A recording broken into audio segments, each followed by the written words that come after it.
Ammo's cheaper than it's been in years, but as I've observed, almost no one is lining up to buy. With shelves full and sales stalling, the question now is, why are gun owners suddenly holding back? What's up, everyone? This is Sully from Line 45, and today join me as I'm digging into why ammo sales are tanking in 2025, even though prices are begging you to stock up. Before I start, I would really appreciate it if you would push those buttons below. The subscribe button, the notification bell, all of them. This is not necessary, but those little clicks help a brother out. Plus, it pushes me to give you more valuable car-related content on your screen.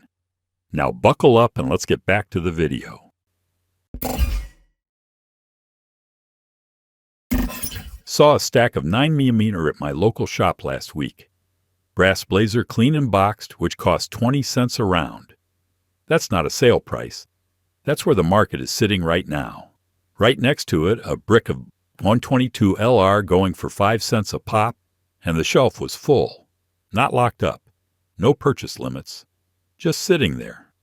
3 years ago, that same shelf would have been wiped clean in under an hour. Ammo prices in 2025 aren't just low. They're the lowest we've seen in over a decade, especially for bulk training rounds. You can track it yourself through Black Basin's Ammo Price Index. Their numbers for Q1 this year hovered around 38 out of 100, way below the peak pricing we saw in 2021. Even .23 and .308 are sliding down, with decent brass rounds landing under 50 cents. We're talking steady prices across the board, not random deals or warehouse dumps. So why isn't anyone buying? That's the question. The shelves are stocked. The prices are where most of us prayed they'd return to. And yet you walk in and there's no rush. No carts full of cases. No chatter about restocks or caliber runs. It's like the panic flipped to apathy overnight.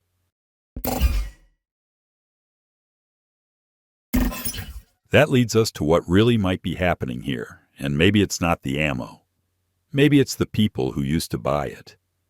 Let's look at what the economic pressure is doing to shooters across the board. During 2020, I watched ammo disappear faster than you could restock it. Not just in big box stores. Your local mom and pop shops were cleaned out too. Between COVID lockdowns, civil unrest, and an election year that had everyone on edge, the demand hit like a freight train. Millions of new gun owners entered the fold, at least over 8 million in 2020 alone, and they weren't buying just one box of 9mm. They were loading up like it was the last shipment ever. Manufacturers cranked production into overdrive. Remington's Lanoke plant came back online. Federal Winchester and Hornady expanded output. Some facilities were running round the clock. But when the panic died down, reality hit hard. Buyers had what they needed, and new gun owners weren't restocking like the veterans. The surge gave way to silence. What was once a backorder list turned into warehouses full of inventory. By 2023 and into this year, production outpaced demand. Prices dipped, then kept dipping. And here we are in 2025, where the shelves are finally stocked, but nobody's fighting over ammo anymore. The boom turned into a slow grinding bust, and now the industry is trying to stabilize without flooding the market. Which brings us to the real problem behind all this. It's not just that demand cooled off.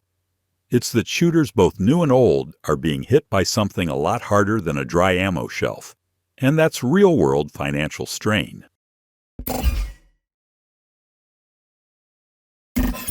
Walk into any range right now and you'll notice something off.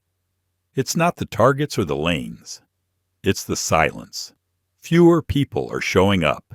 Fewer shots are being fired. And when you talk to the regulars, the reason almost always the same: money is tight.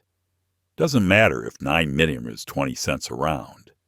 If your credit card's maxed and groceries are up again, the range day gets pushed to next month. The latest spending numbers back it up. Consumer spending dipped in May 2025, and real disposable income dropped by 0.7% just a month earlier. Meanwhile, national credit card debt crossed $1.18 trillion. That's not a random data point. That's showing up in every ammo receipt people are choosing not to write. Folks in that middle income range, or the ones who used to be able to train monthly or pick up a case here and there, are already backing off. Nearly 3/4 are cutting non-essentials, and more than half can't cover a $1,000 surprise expense. When I asked a buddy why he skipped the last steel match, his answer was simple. I need brake pads more than I need brass on the ground. And that's what we're seeing across the board. It's not that shooters don't care or aren't paying attention. They're just stretched. Wages are crawling. Interest rates are up. And even though the ammo shelves are finally full for a lot of folks, they might as well be behind glass.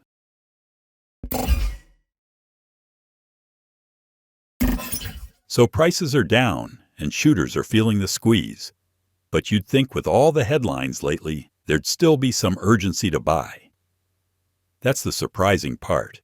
Fear used to move ammo faster than price ever could. In 2020, it was COVID riots and an election year that had everyone clearing shelves. Today, with wars active in Ukraine and the Middle East and every news cycle, the response has been completely different. The reason folks are no longer reacting, they're observing. They've been through enough panics to know how it plays out. The new buyers from 2020 aren't new anymore, and most of them already have their ammo closets squared away. We're not in that old cycle of buy now or never see it again. The shelves are full, the supply chain is flowing, and the urgency is gone. Even the gun stores I talk to aren't seeing a spike when big geopolitical news drops. Some shops tried to brace for a surge after the Ukraine invasion. Didn't happen. Same thing when the conflict escalated in Gaza. The buyers just kept walking. It's a cultural shift. Fear doesn't sell like it used to, and shooters are no longer easy to spook. That might sound like a good thing, but it also means the market can't count on panic to cover slow months.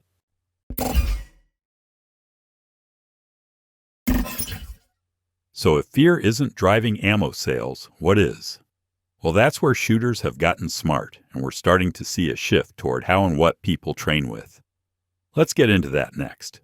So if fear no longer drives ammo sales and the economic pressure is real, it makes sense that shooters have started changing how they approach training altogether. I've seen it firsthand.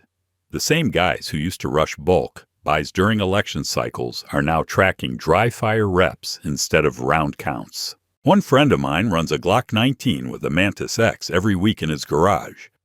He's not cutting corners. He's tightening his draw, cleaning up his trigger press, and getting better without spending $1 on live ammo. And he's not alone. Dry fire tools, laser trainers, airsoft conversions, even printable targets. Shooters now are stretching their time and their money without sacrificing results. Reloaders are also back at the bench. 9mm can be loaded for around 14 cents a round if you're set up, and when you factor in brass, reuse the savings add up fast. It's not just about stocking up anymore. It's about control accuracy and efficiency. The skills that matter built with the gear that works. The shift is clear. We're not just shooting less, we're shooting smarter. Every round has a purpose. Every session is planned. And that mindset is pushing retailers and manufacturers to pivot. Because if shooters aren't buying cases off emotion anymore, stores and brands have to meet them where they are now, which is measured budget-conscious and focused on value. And once shooters start looking at every round as a resource, reloading becomes less of a hobby and more of a natural next step. You can only stretch dry fire so far before you still need live reps. That's where reloading fits in, and lately more folks are getting back on the press. I've seen it pick up across the board. Guys I used to run with on USPSA squads are now rolling their own match ammo to fine-tune feel and recoil.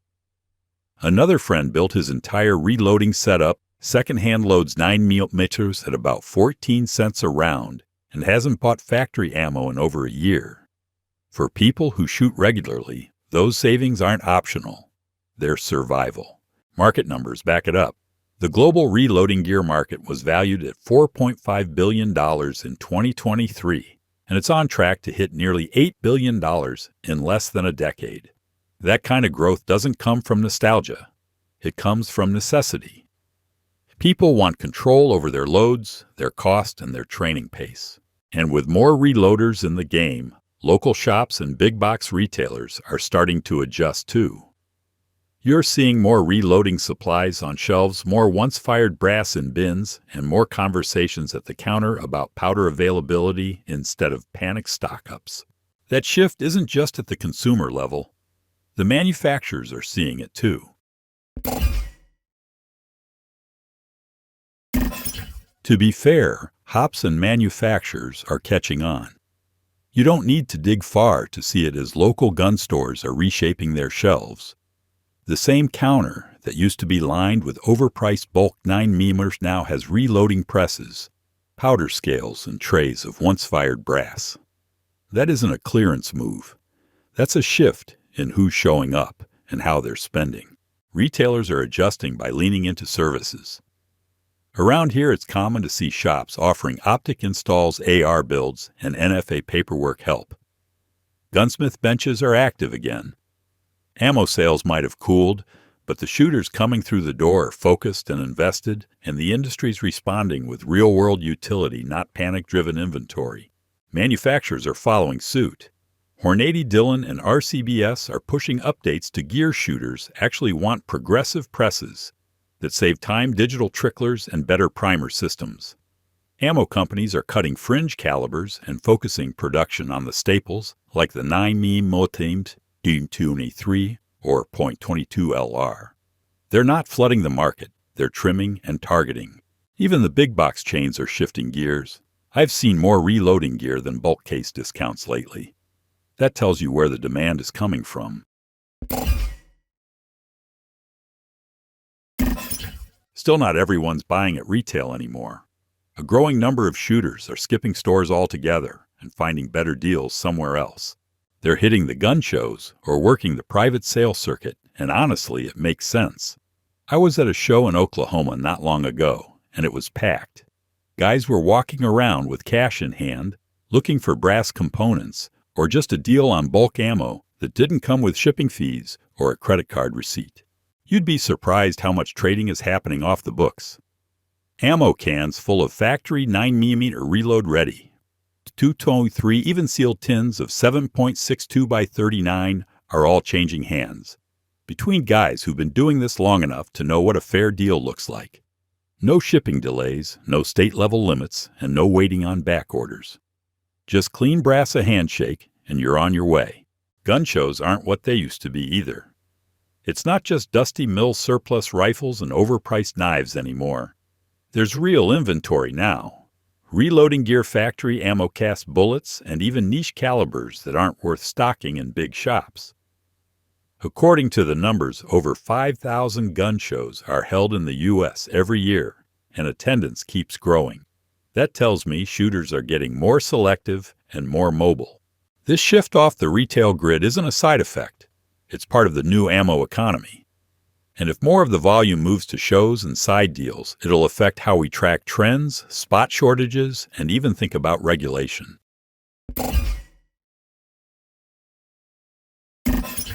Now, stockpiling used to mean grabbing whatever you could find and stacking it deep. I've been guilty of that myself, buying ammo by the case when the shelves were full, not because I needed it, but because I didn't know when it'd disappear again. These days, I take a different approach, and I'm not alone. Most of the shooters I talk to aren't hoarding, they're planning. One guy I train with keeps 3 tiers a ready loadout for carry and home defense, a couple thousand rounds for regular drills and classes, and a long-term stash sealed up in ammo cans for what-ifs. It's clean, it's manageable, and it doesn't break the bank. Right now, with 9mm hovering around 20 cents a round and .293 not far behind, it's actually possible to build that kind of layered stockpile without going broke. I watch for deals from brands I trust, Froome, Fiocchi, Blazer, and even PMC, and buy in blocks, not panic. Brass gets saved and sorted, even if I'm not reloading it right away. A lot of us are also mixing calibers across platforms. Having .22 LR for volume drills and saving 9mm or .388 for focused reps makes the stash go further. It's not about fear anymore. It's about utility. Round count matters, but so does how and when you plan to use it. So with shelves steady and buyers getting smarter, stockpiling is no longer about rushing. It's about knowing your gear, knowing your needs, and buying like it matters.